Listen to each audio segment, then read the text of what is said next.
नमस्कार विद्यार्थी मित्र, आपल्या सगळ्यांचं एच डी एक्झाममध्ये खूप खूप स्वागत. विद्यार्थी मित्र, या व्हिडिओच्या माध्यमातून मी तुम्हाला आज पोलीस भरती संदर्भात महत्त्वाची इम्पॉर्टंट माहिती देणार आहेत.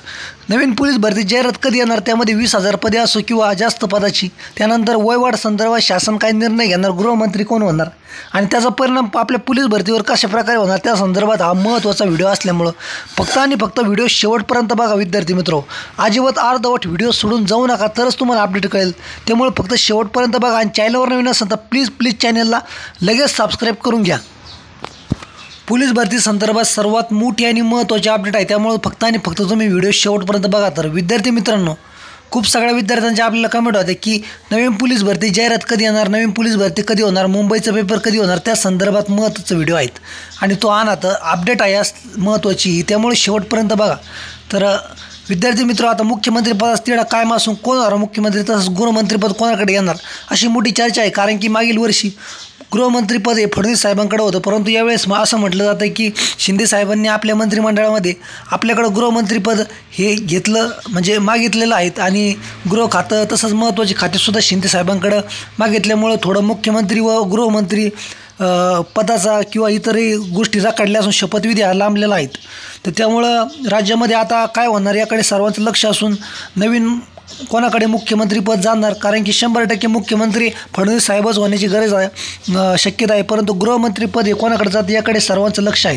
तर विद्यार्थी मित्र, कारण की गृहमंत्रीपद हे अत्यंत महत्त्वाचं आहेत आणि पोलीस भरतीसाठी खूप महत्त्वाचं पद असल्यामुळं पोलीस भरती ही किती होणार या संदर्भात सुद्धा विद्यार्थ्यांची विचारणा होती. कारण की मागील काळामध्ये फडणवीस साहेबांनी खूप चांगलं काम केलं, मोठ्या प्रमाणामध्ये पोलीस भरती काढली, 2 टप्प्यामध्ये 18,000 पदे, 18,000 पदे अशी 2 टप्प्यामध्ये मिळून 35,000 पदाची जवळजवळ त्यांनी भरती केली. त्यामुळं सगळ्या विद्यार्थ्यांमध्ये एक समाधानकारक वातावरण होतं आणि निवडणुकीपूर्वी मोठी घोषणा केली ती फडणवीस साहेबांनी की आम्ही 12,000 पदाची पोलीस भरती करणार आहोत, परंतु त्यामध्ये जेल पोलीसचे 2,000 पदे वाढले, म्हणजे 14,000 पदाची पोलीस भरती होणार असून यामध्ये मोठ्या प्रमाणे गृहविभागात रिक्त पदे असून ही भरती प्रक्रिया जास्तीत जास्त पदाची व्हावी अशी आपली कळकळीची विनंती आहेत. कमीत कमी 20,000 ते 25,000 पदे भरली जाईल अशी आपली शासनाकडे विनंती असून याकडे शासन कसं बघतं त्या आपण व्हिडिओच्या माध्यमातून तुम्हाला देणार आहोत. तर विद्यार्थी मित्र, शासनाकडे हीच आपली कळकळीची विनंती की लवकरात लवकर त्यांनी 20,000 पदाची भरती काढावी. कारण की डिसेंबर महिन्यामध्ये आपल्याला एक गुड न्यूज आली होती की मागे सांगितलं होतं की डिसेंबर महिन्यामध्ये जाहिरात येणार आहे, कारण की फडणवीस साहेबसुद्धा म्हणले होते की आम्ही लवकरच पोलीस भरती करणार आहोत. तर अशी विद्यार्थ्यांना एक अपेक्षा होती की सरकार मोठ्या प्रमाणामध्ये डिसेंबरमध्ये भरती करेन, तर कुठंतरी पूर्ण करावी आणि जास्तीत जास्त कमीत कमी 20,000 पदे तरी सरकारने 100% या भरतीमध्ये भरलीच पाहिजे अशी आपली शासनाला कळकळीची विनंती.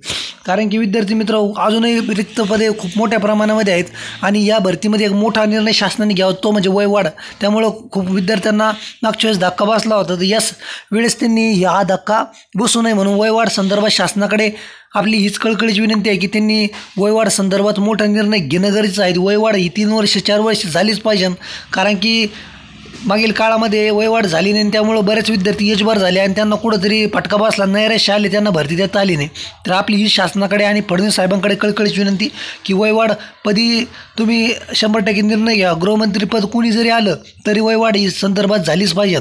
तर शासनाला हीच आपली विनंती. तर शासनाला विद्यार्थ्यांनी समाधानी करावं आणि जास्तीत जास्त मोठ्या प्रमाणामध्ये रिक्त पदाची भरती काढून वयवाढसुद्धा ही झालीच पाहिजे. तर वयवाढ संदर्भात जर झाली नाही तर यावेळेससुद्धा विद्यार्थी मोठ्या प्रमाणामध्ये आंदोलन करू शकतात आणि करणार नाही. त्यामुळं शासनाने ते आंदोलन व्हावं नाही म्हणून आधीच वयवाढ संदर्भात मोठा निर्णय घेणं गरजेचं आहे. तर आपलीसुद्धा शासनाला हीच कळकळीची विनंती आहे की राज्य सरकारने यामध्ये लक्ष घालून विद्यार्थ्यांसाठी कमीत कमी 3 वर्ष वयवाढ ही केलीच पाहिजे. यामध्ये महिला व पुरुषांचा दोघांचाही फायदा असल्यामुळं 100% वयवाढ करणं गरजेचं आहे. कारण की खूप मोठ्या प्रमाणामध्ये गोरगरीब आणि कष्टकरी विद्यार्थी आहेत, शक्यतो गरीब विद्यार्थी आहेत ज्यांचं वय आता वाढलेलं आहे आणि त्यांचं वय वाढल्यामुळं पोलीस भरती देता येत नाही, त्यांच्यामध्ये कुठंतरी नैराश्य आहेत आणि त्यामुळं त्यांना खूप मोठ्या प्रमाणामध्ये अडचणी येत आहे. वयसुद्धा जास्त झाल्यामुळं आता लग्नाचे वगैरे मोठे प्रॉब्लेम असल्यामुळं शासनाने याचं दखल घेत 100% वयवाढ करावी. काय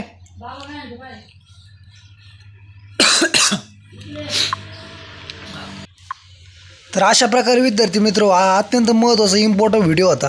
तुम्ही सर्वांनी हा व्हिडिओ बघितला. भरतीमध्ये जे पण काही बदल होतात त्यात किंवा जे पण अपडेट आहेत त्यावर आपण व्हिडिओ बनवून शेवटपर्यंत तुम्हाला माहिती देत असतो. त्यामुळे तुम्ही हा व्हिडिओ शेवटपर्यंत बघितला. तुमचे खूप खूप धन्यवाद, विशेष आभार.